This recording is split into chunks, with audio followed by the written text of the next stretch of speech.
नमस्कार विद्यार्थी व पालक मित्र, मी प्राध्यापक अभिजित पाटील, अंश ॲडमिशन कन्सल्टन्सी सोलापूर। मी 2010 पासून या व्यवसायामध्ये असून मागच्या 15 वर्षापासून अविरत सेवेचं काम करत आहे आणि मी तुम्हाला आज ॲडमिशन प्रक्रियेबद्दल माहिती सांगणार आहे।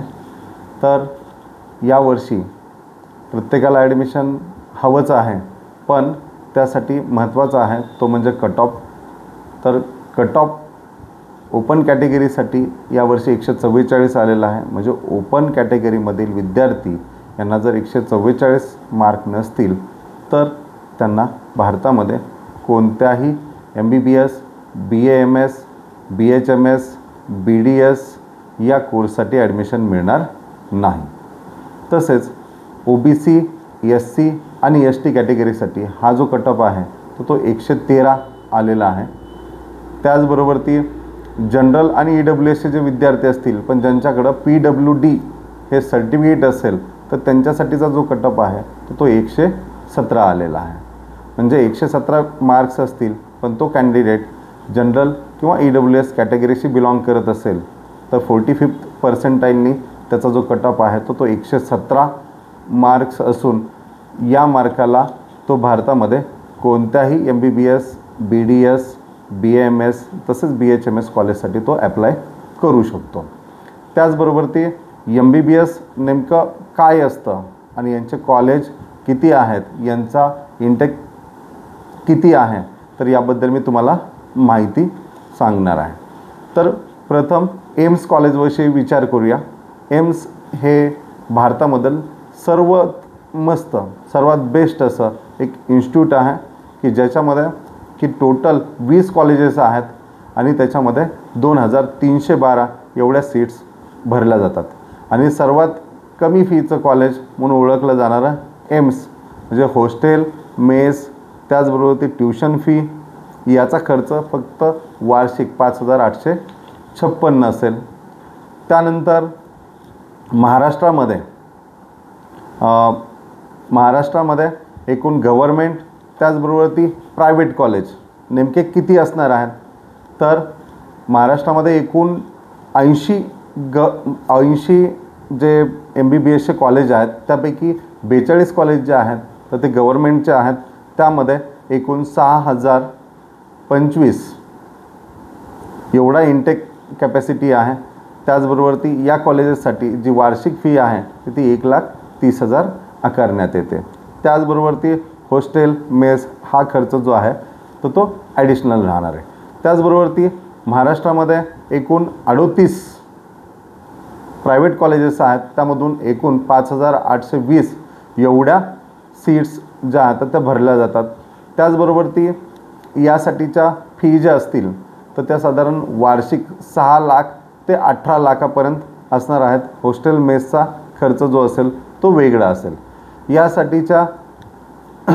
यासाठीच्या ज्या सीट्स असतील तर ते महाCET सेलवरून त्या भरल्या जाणार आहेत।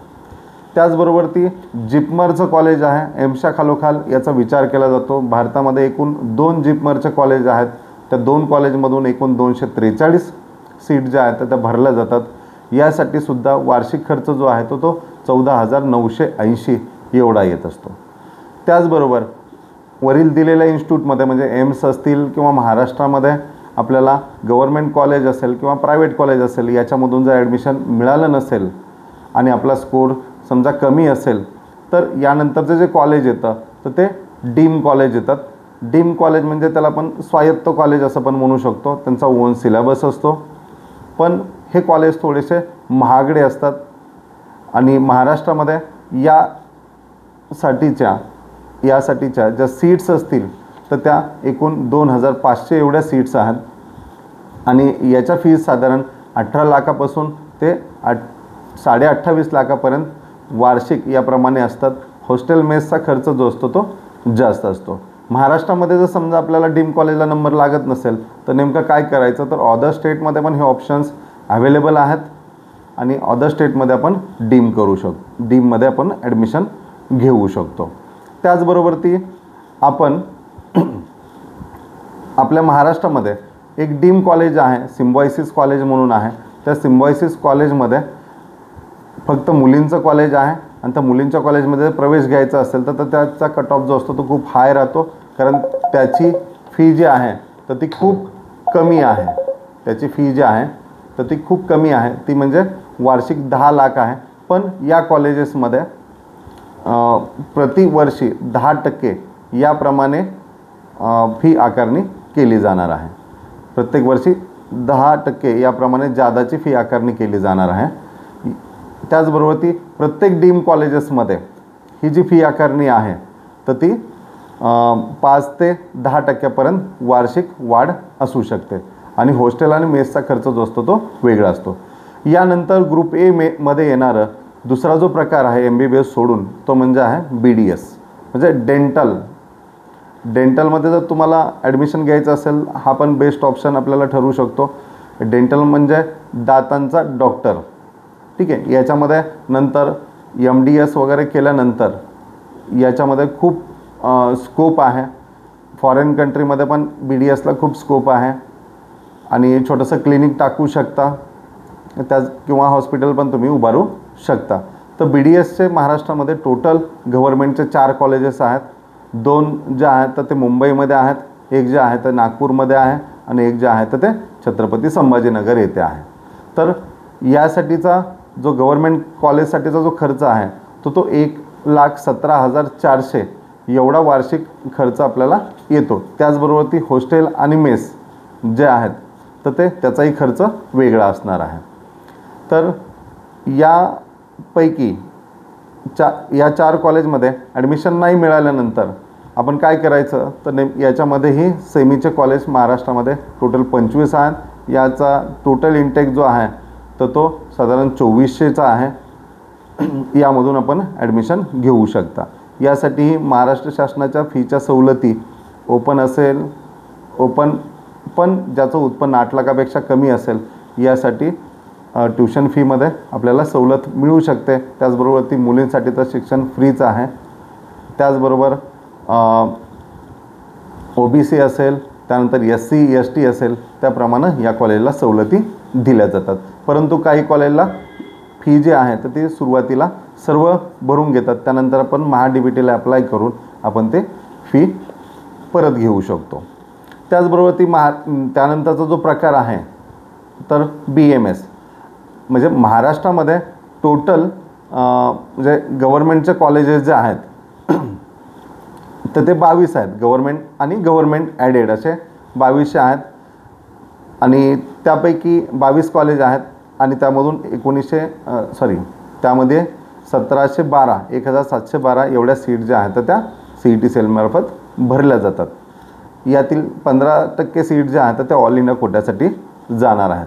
त्यापैकी एक कॉलेज जे आहे तर ते हिंदी मायनॉरिटीचं आणि एक जे कॉलेज आहे तर ते जैन मायनॉरिटीचं कॉलेज आहे. म्हणजे हिंदी मायनॉरिटी तर ज्यांच्याकडे सर्टिफिकेट आहे किंवा जैन मायनॉरिटीचे ज्यांच्याकडे सर्टिफिकेट आहे तर त्यांना ते कॉलेज मिळू शकतं. तर यामधून 1712 सीट ज्या आहेत तर त्या भरल्या जाणार आहेत. गव्हर्नमेंट BMS कॉलेजला जर आपला नंबर लागत नसेल तर आपण प्रायव्हेट कॉलेजचाही विचार करू शकतो. महाराष्ट्रामध्ये एकूण 93 कॉलेजेस आहेत, त्यामधून एकूण 6700 एवढ्या सीट ज्या आहेत तर त्या भरल्या जातात. तर त्याचाही विचार करायला काय हरकत नाही आहे. कमीत कमी 1.5 लाखापासून ते 3 लाखापर्यंत याचे फी स्ट्रक्चर असतं. हॉस्टेल मेसचा खर्च जो राहतो तो एक्स्ट्रा राहतो. त्यानंतर जे कॉलेज येतं नंतरचा जो प्रकार येतो तो म्हणजे BHMS कॉलेजचा. ठीक आहे. BHMSचं एकच कॉलेज महाराष्ट्रामध्ये आहे. एकूण त्यामध्ये 63 सीट्स आहेत आणि ते कॉलेज जे आहे ते जळगावमध्ये आहे. त्याचबरोबर ती प्रायव्हेट कॉलेजेसची संख्या जी आहे तर ती एकूण 60 संख्या आहे. ठीक आहे. त्यापैकी गुजराती मायनॉरिटीचं जे कॉलेज आहे तर ते एक आहे. जैन मायनॉरिटीचं कॉलेज तेही एक आहे आणि वुमेन्ससाठी पण एक कॉलेज आहे. यासाठीही शासनाच्या सर्व ज्या सवलती असतील तर त्या घेतल्या जाणार आहेत. तर तुम्हाला जर पेड काउन्सिलिंग हवं असेल तर डिस्क्रिप्शन बॉक्समध्ये दिलेल्या आपली जी वेबसाईट आहे त्याच्यावरती किंवा डिस्क्रिप्शन बॉक्समध्ये दिलेला जो मोबाईल नंबर आहे त्याच्यावरती तुम्ही डायरेक्ट कॉन्टॅक्ट करू शकता। आणि 15 वर्षापासून अविरत सेवा देणाऱ्या महाराष्ट्रामध्ये सर्वात जास्त ॲडमिशन मिळवून देणाऱ्या कन्सल्टन्सीचा तुम्ही एक भाग बनून चांगल्या कॉलेजला ॲडमिशन घेऊ शकता। फी किंवा इतर बाबींसाठी, त्याचबरोबर ती पेड काउन्सलिंग असेल किंवा बाहेरच्या राज्यामध्ये जर तुम्हाला ॲडमिशन करायचं असेल, मॅनेजमेंट कोटा असेल किंवा NRI कोटा असेल, याबाबत तुम्ही संपर्क करू शकता। तुम्ही जर या चॅनलवरती नवीन असाल तर या चॅनलला सबस्क्राईब करा आणि बेल आयकॉनला प्रेस करायला विसरू नका, जेणेकरून तुम्हाला वेळोवेळी अपडेट मिळून जातील। डिस्क्रिप्शन बॉक्समध्ये आपल्या फ्री ग्रुपची एक लिंक देत आहे, त्या लिंकवरती तुम्ही क्लिक करून तुम्ही फ्री ग्रुपला जॉईन पण होऊ शकता आणि फ्री ग्रुपचाही फायदा घेऊ शकता। धन्यवाद।